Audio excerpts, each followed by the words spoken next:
that has come to bring prosperity will consider your competence in your chosen field and give you contract. All of these things are factors by which deliverables are given to the Nigerian people. And there are people in all the places. Dr. Bwala, there are some members of the APC who are frequently criticizing the president, like Senator Ndume. He's always providing, it's like he's providing ammunition for the opposition, without realizing it. So what do you have to say about that? You see, in the case of Ndume, I had an extensive back and forth with him because coming from my senatorial district, the way he was going, I felt, me, who is an appointee of the president, from my district, somebody is trying to cause a problem to the administration of President Bola Tinubu. I cannot afford to hide. Even at the expense of my job, I should be able to defend the president, at least so that it will be recorded that there was a time Bwala stood up and resisted somebody from his district wanting to undermine the government. And I also did that at that time because he called us attack dogs, and that's defamation of character. And I felt that rather than going to court, I will bring his record. Elders in our place called and asked us for a ceasefire. And it's because I knew then he was going to the coalition and he was meeting with them. So I knew we couldn't afford to keep quiet so that people will be thinking there's a problem in our party. That's why people in the party are fighting. Anybody who wants to go out and start murmuring and crying, you have to bring that fact to the public so that they say, okay, no, this one wants to go. So it is understandable that he's saying what he's saying. So that they don't say he remains a member of the party and is doing that. There are people who are saying that. But coming to the facts in issue, those things he was talking about as the reason behind his agitation were not factual. He alleged that this government is a nepotistic government. We proved that it is not a nepotistic government. The minimum requirement of the constitution has been made by the president. And we proved to him from the security sector, Nigeria is represented. Economy, Nigeria is represented. There's in every aspect. I even went ahead to tell him that from his district, we have 2 special advisors to the president. In his village, there is NNPC chairman. So sometimes when you don't know why people say what they say, you might be thinking that argument is objective. There are few people, very minute, that I can say genuinely they deserve to be appointed and they are not in government. This is my message to them tonight. Hang in there and stay focused. The president is thinking about you. And by and large, you will form part of this government. We are about concluding the first half by next month and then in the second half. If you are somebody that is a lover of football, there is something about football. It's played in 90 minutes, broken into 2, 45 minutes first half and 45 minutes second half. All coaches that I know, after first half, they re-strategize. If the match is not favorable to them, they re-strategize in order to counter. If they are winning, they re-strategize in order to reinforce their defense so that the attacking threat will not overwhelm them. If they feel that they needed to score, but they have not been able to do well in second half, they reinforce the attacking. The wingers, the attackers, they convert people to midfielders, creative midfielders, attacking mid, all kinds. All of these tactics and strategies are necessary to win a match. I have not seen a coach that starts the match and till 90 minutes he has not changed anybody. I have not seen one. And if you have ever seen one, it's a fluke. All successive coaches from my club Chelsea to the other clubs that are inferior to us, all of them, you will see that they will have to be changing players. And any player that is changed is not because the player is bad. You can see a performing minister may be removed. And the fact that he's removed does not mean he has not performed. It means that the president is adopting another strategy. Okay. So that we take away this idea that let's talk about the fans. Let's leave football. Let's leave your chest here. Because I know that you are a northerner, and already some people are saying that the president will be roundly rejected in 2027. Do you exercise such a fear or such fears? We came from Katsina a few days ago. When we entered the city of Katsina, from the airport to every part of the places we went for commissioning, people were lined up like that, as if there was no space. The kind of overwhelming support that the president got in Katsina, the Northwest.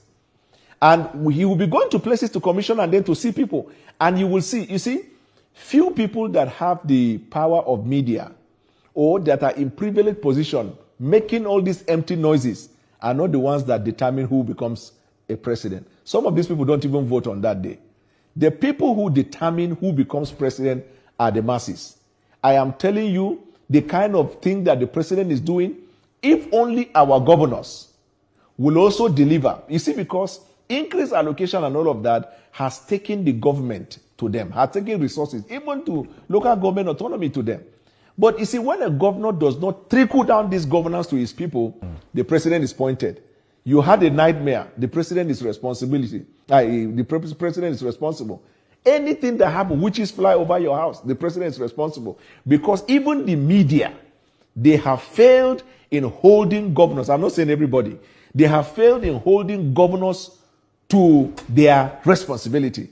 This insecurity you're seeing all over Nigeria, I can tell you with every degree of conviction, 60 to 70% could have been curbed if the governors are using their security votes. Because you see the security vote from 600 million to some places to 3 billion.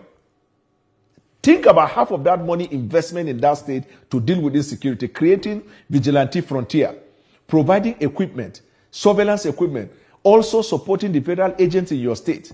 So the way it is, democracy is couched now. The president is responsible for anything. Your wife has miscarriage. It is the policy of the president. And that's why we are taking our time to counter this by informing the Nigerian people in every available media outlet that as far as governance is concerned, we have never had increased allocation since 1999 till today, delivered in such a manner that it dealt directly with the fundamental problem confronting the integrity of Nigeria, which is the integrity of those states. This is what the president is focused on, not fanfare. And the opposition, look at what they do. Small thing, even very dark man was arrested. They jump into issuing statement. The other day, this one. When you lack idea, imagine how they belittle this idea of governance.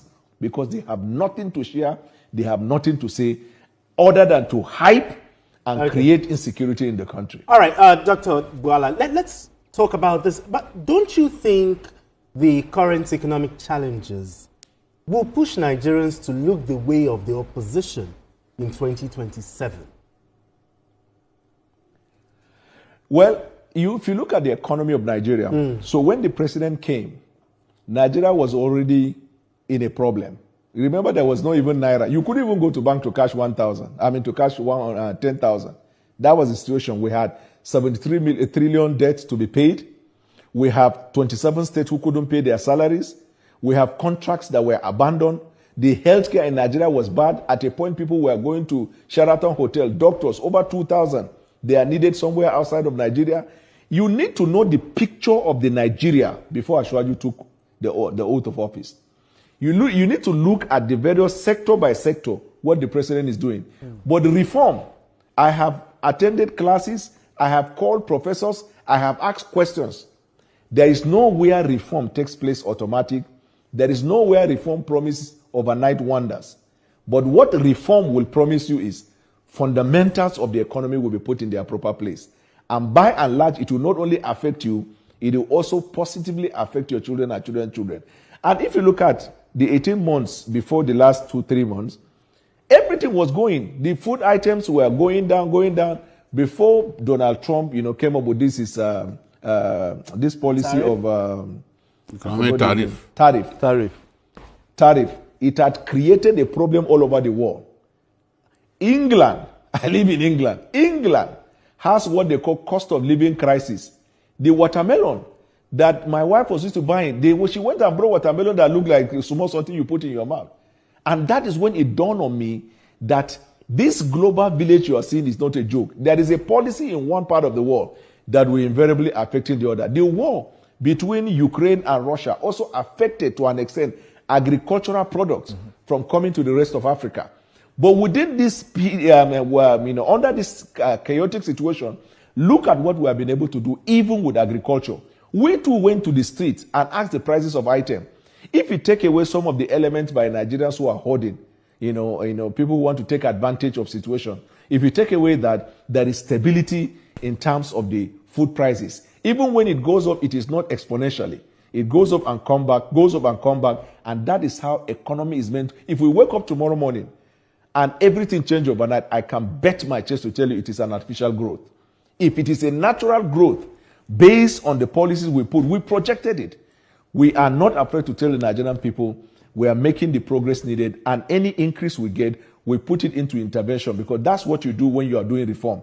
You have to invest robustly in intervention so you can ameliorate the hardship of the people. And we're doing that. But whatever investment we put is like a drop of water in an ocean. Given what I explained earlier about what we need, even in infrastructure alone, not to talk of dealing with hunger, insecurity, and the rest.